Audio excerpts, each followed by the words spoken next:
अस्सलाम वालेकुम। आज हम बनाने वाले हैं वीडियो जावा पे। उस जावा का पहला प्रोग्राम बनाएंगे हम हेलो वर्ल्ड पे। और इस प्रोग्राम में हमने सिर्फ ये प्रिंट करना है हेलो वर्ल्ड।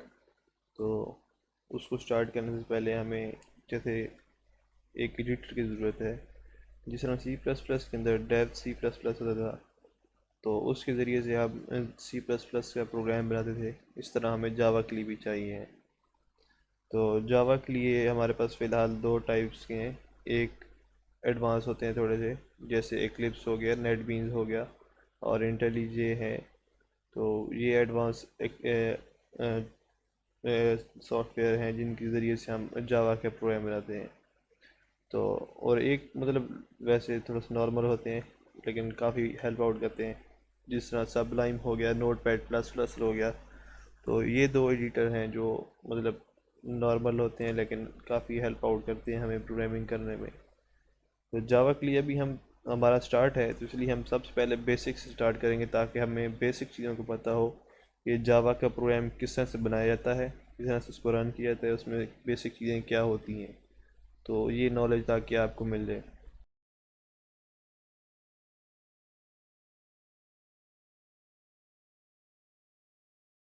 मैंने एक लोकेशन बनाई है, अपनी लोकल एच डी में जावा फोल्डर बनाया है, और इसके अंदर हम प्रोजेक्ट्स की फाइल रखेंगे।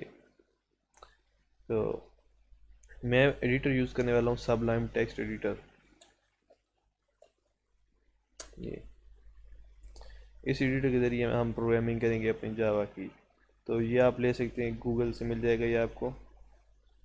गूगल पे जाएं,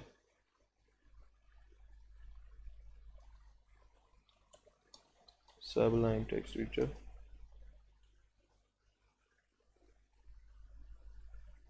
यहाँ से आप ये डाउनलोड कर लेंगे। तो हम अपने कोड की तरफ जाते हैं। जब हमने ये कर लिया, अब डाउनलोड कर लिया इंस्टॉल करने के बाद, तो अब यहाँ पर हमारे पास है ये, हम यहाँ पर इसका सेट करना है जावा के लिए। अभी नॉर्मल एक तरह का टेक्स्ट एडिटर्स है, तो हमें इसको बताना है हमने जावा के लिए जावा का प्रोग्राम इसमें लिखना है। तो हम इसको सेंटेक्स में जाएंगे, व्यू सेंटेक्स जावा, और फिर जावा सेलेक्ट कर देना है यहाँ पर। तो अब ये जावा के लिए सेट हो चुके हैं। अब यहाँ पर हमारा होगा जावा के प्रोग्राम। तो यहाँ पर हमने न्यू फाइल क्रिएट की, और यहाँ पर हम प्रोग्राम अपना लिखना स्टार्ट करते हैं। तो जो जावा है ऑब्जेक्ट ओरिएंटेड प्रोग्रामिंग, इसके अंदर हर चीज़ क्लास और ऑब्जेक्ट्स के दरमियान में होती है। तो सबसे पहले हमें एक क्लास क्रिएट करनी पड़ेगी अपना जावा का प्रोग्राम स्टार्ट करने के लिए।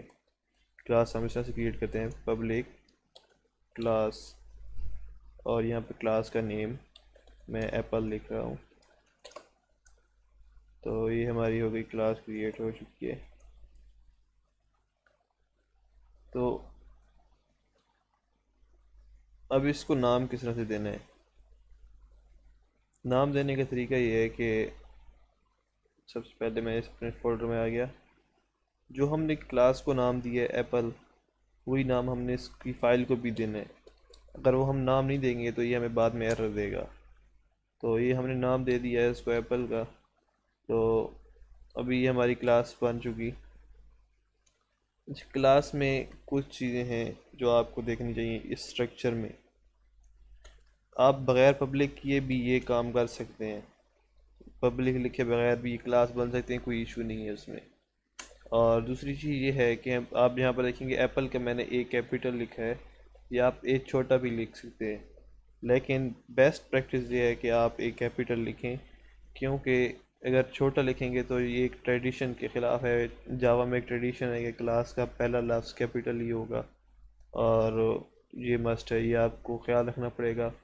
और अगर आप कोई एडवांस आईडीई यूज़ कर रहे हैं जैसे इक्लिप्स और बाकी नेटबीन्स, तो वो आपको इस बात पे वार्निंग भी शो करेंगे। तो हमने बना ली अपनी क्लास। अब ये क्लास के अंदर हमने इस अंदर बनाना है मेन फंक्शन।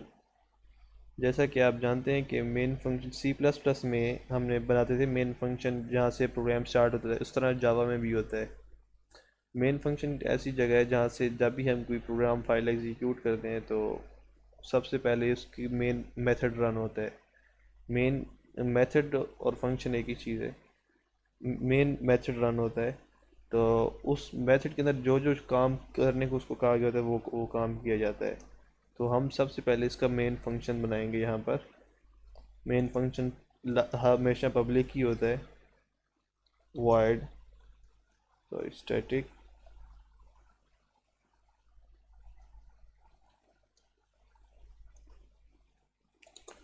void main. ये हमारा मेन फंक्शन। इस मेन फंक्शन के अंदर एक स्ट्रिंग टाइप की एरे आर्गुमेंट्स होती है।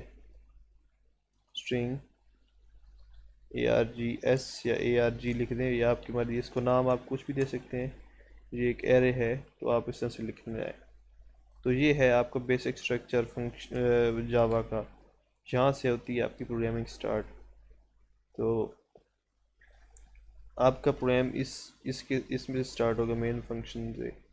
अब C++ के लिए आप सी आउट करते थे कोई चीज़ प्रिंट करने के लिए, यूँ लिखी आती थी,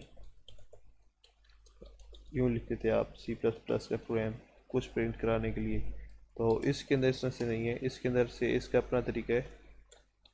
system.out.print।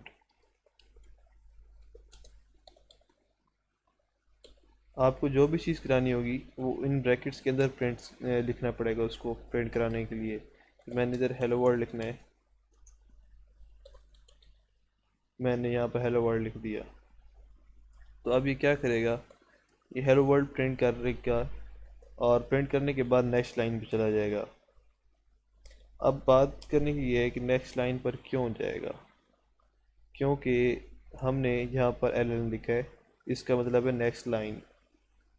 तो ये प्रिंट करने के बाद, ये लाइन प्रिंट करने के बाद नेक्स्ट लाइन पर चला जाएगा।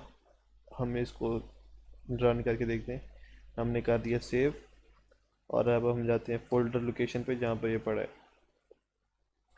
ये हमारी फाइल पड़ी है जो हमने बी जिसको लिखा है। अब यहाँ पर देख रहे हैं apple.java, apple.java। तो इसको हमने रन करना है। तो रन करने का तरीका ये है, पहले हमें इसे कंपाइल करना पड़ेगा क्योंकि ये सिर्फ सोर्स कोड है जो कि हमें समझ आती है, कंप्यूटर को समझ नहीं आनी। तो इसको सबसे पहले कंपाइल करने के लिए तरीका ये है कि हमें CMD ओपन करना पड़ेगा इस जगह पर। CMD को किसी लोकेशन पर ओपन करने के दो तरीके हैं। एक यहाँ पर जो लोकेशन पाथ बार है, यहाँ पर आप लिख दें सिंपल CMD, तो वो आपको इसी लोकेशन पर शो कर देगा CMD ओपन करके। और दूसरा तरीका ये है कि आप ये पाथ कॉपी कर लें, ये जो पाथ है d/java, और CMD पुराने तरीके से रन करें जिस तरह विंडो बटन से था या रन कमांड से था। और यहाँ पर लिखें CD, पाथ पेस्ट करें राइट क्लिक से और फिर यहाँ पर D, तो आपका ये आ जाएगा उसी लोकेशन पर। तो अभी लोकेशन दोनों की सेम है। तो देखने के लिए इसमें कौन कौन सी फाइल्स पड़ी हैं, तो आपको ये दिखा देगा कि आपके फाइल पाथ पे कौन कौन सी फाइल पड़ी हैं। apple.java और बाकी ये रैंडम डायरेक्टरीज हैं। तो हमारी ये फाइल पड़ी है, हमने अब उसको कंपाइल करना है। तो कंपाइल करने का तरीका ये है, जावा सी, जावा का कंपाइलर है जो कि जावा की फाइल्स को कंपाइल करता है। तो इसके लिए हम यहाँ पर अपनी क्लास का नाम देंगे कि हमने इस क्लास को कंपाइल करना है apple.java। कंपाइलर डॉट जावा files co dot class file में कन्वर्ट करता है। अब ये डॉट जावा फाइल है और जब इसको कंपाइल करेंगे एंटर करना है। और एक और चीज़ भी याद रखें कि जब अगर आपके कोड में कोई एरर होगा तो कंपाइल टाइम, जब अभी ये कंपाइल कर रहा है तो वो यहाँ पर शो कर देगा नीचे कि आपकी फ़ाइल में कोई एरर है। अगर कोई एरर नहीं होगा तो डायरेक्टली रन हो जाएगा। अभी मेरे फाइल में कोई एरर नहीं था तो इस डायरेक्ट कंपाइल हो गया। तो अब यहाँ पर हमारे पास एक और नई फाइल बन गई उसी नाम से, लेकिन उसकी एक्सटेंशन चेंज है डॉट क्लास। अब ये जो क्लास फाइल है ये अंडरस्टैंड कर सकती है सिर्फ जावा।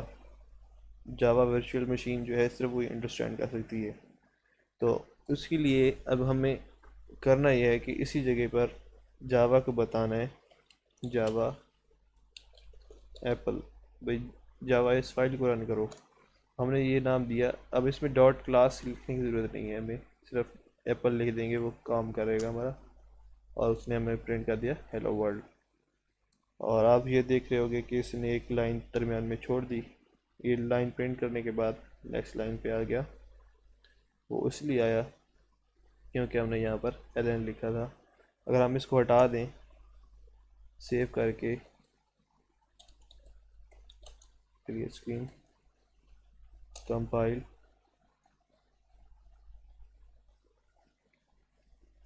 रन, तो देखें अभी इसने रन करने के बाद उसी लाइन पर एंड कर दिया। तो ये मुख्तलिफ चीज़ें हैं जो हम जावा में करते हैं। तो ये सिंपल था हेलो वर्ल्ड का प्रोग्राम, और इसको प्रैक्टिस करें आप।